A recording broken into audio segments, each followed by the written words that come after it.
恒生指数受阿里巴巴跳涨影响，一举涨破前期高点。恒生科技指数与恒生指数走势相似，再次创出短期新高。上证指数受经济环境乐观影响，价格稳中有进。陆港股重要新闻：阿里巴巴第三季总营收同比增长 8%，AI 助推阿里收入大涨 13%。与此同时，中国领导人于2月17日上午召开民营企业座谈会，为民营企业打信心。本视频将解析两条陆港股重要新闻，分析恒生指数、恒生科技指数、上证指数近期走势。我们先来看到阿里巴巴这样一个财报的内容：总营收同比增长 8%， 经调整净利润同比增长 6%。那么这样一个成绩究竟如何呢？一句话总结：有增长，但是不及预期。那么这样的一个业绩，究竟为什么会让阿里巴巴的股价今日跳涨最高于 13% 呢？这个问题很引人深思，同时也是我为什么要同时介绍第二条新闻的原因。我们第一条新闻从阿里巴巴财报来看，其实并没有什么特殊的地方，只能说阿里巴巴作为现在位于中国一家比较成熟的互联网企业，它的营收和利润是比较稳定的。如果说大环境不改变，是很难出现很大的增长的。那么在刚才那句话中所提到的大环境，正是我在第二条新闻所要讲的重点。第二条新闻主要内容讲了什么呢？这篇新闻报道了中国领导人习近平总书记在2025年2月17日的民营企业座谈会上的讲话。总书记强调，民营经济在中国式现代化和高质量发展中起着关键作用。他回顾了民营企业的艰辛成长历程，并表示党和国家将继续坚定支持民营经济的发展，确保相关政策不变。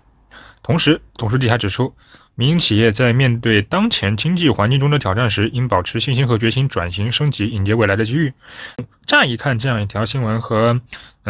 中国历来的一些会议纪要、政治新闻的话都很一样，有点假大空的意味，并且中国的一些体制，在政治体制方面我不太好多评价，但是有一点就是中国的市场经济体制是一直受到一些人的诟病的。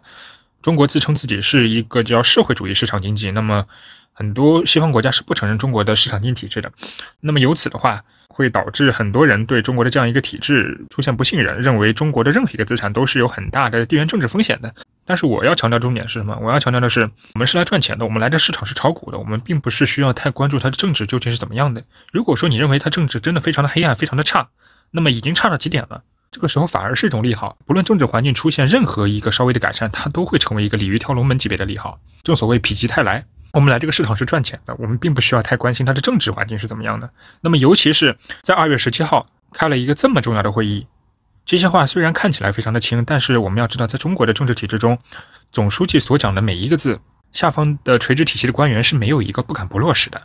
那么由此来看呢，这样的一条新闻最终的影响力究竟会不会超过当年邓小平主席的改革开放呢？这样的影响还不得而知。但是我们要知道的是，在上个世纪80、90年代，即使改变了自己的观念，投入这个市场，不论是下海经商还是投资股票，那些人都获得了超额的回报。如果说当市场中出现了一些非常大的转变，但是由于自己头脑中的执念，对这样的一个比较大的转变是采取是视而不见，甚至是没有办法去从两面性进行判断的话，那么此时说明这位交易者的思想层面可能会有一些误区。你是来赚钱的，你不是来跟市场抬杠的，你也不是来跟政治抬杠的。那么总结一下我的观点就是，这样一条新闻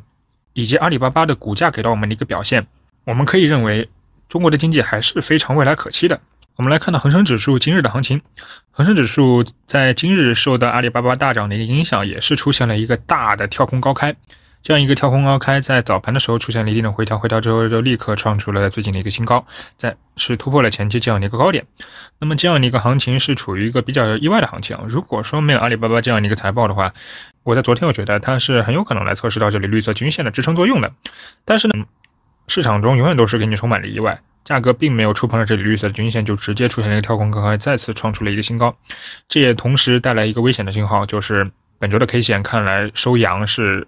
势在必得了。那么由此来看呢，加速行情可能从这根阳线开始是正式开始了。在本周的周五，我肯定是不会选择将我的多头仓位进行止盈。那么我将注意的就是，如果下周的周一、周二、周三出现了非常大的一个阳线，或者是在日内出现了一个非常大的反转信号，我可能会将自己仓位给减仓或者是平仓。原因是什么？原因很简单，加上本周的收盘，恒生指数已经连续6周收出阳线了。在指数上，如果说你还想让它继续上涨，那就要意味着它连续7周收出阳线。对于指数来说，连续7周收出阳线，这几乎是一个不可能的事情。我们在思想上不要和市场的客观环境作对，那么我们在操作上也不要和概率去作对。但是不论如何呢，恒生指数在近期的这样一个走势走的是非常健康的，是一个牛市走势。我们再来看到恒生科技指数，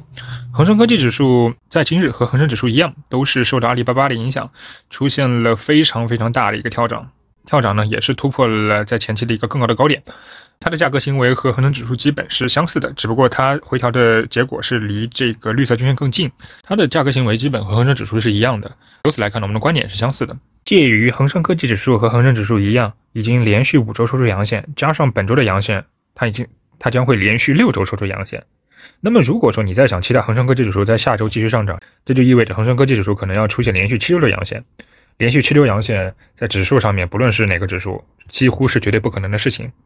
我们完全不需要和概率去作对。那么如果说在下周1、2、3这个加速多头行情走的是越来越急的话，也就是涨得越来越快的话，类似于这里一样，我将会选择将自己的仓位选择一定的减仓或者是平仓。我们最后再来看到上证指数，上证指数走的一直都是非常稳定，涨得也是非常的慢。我们在这里看到了今天的阳线收得非常漂亮，是突破了这里一个非常小的箱体的位置。那么这里除了突破一个非常小的箱体，同时也是突破了这里箱体的中轴，意味着这很有可能也是一个非常棒的双突破。价格意味着来到了接下来一个箱体震荡的上方。那么既然价格来到箱体震荡的上方，价格很有可能在接下来出现一个非常快速的向上的价格测试。我们在价格来到这样一个3450前期一个非常重要的阻力之前，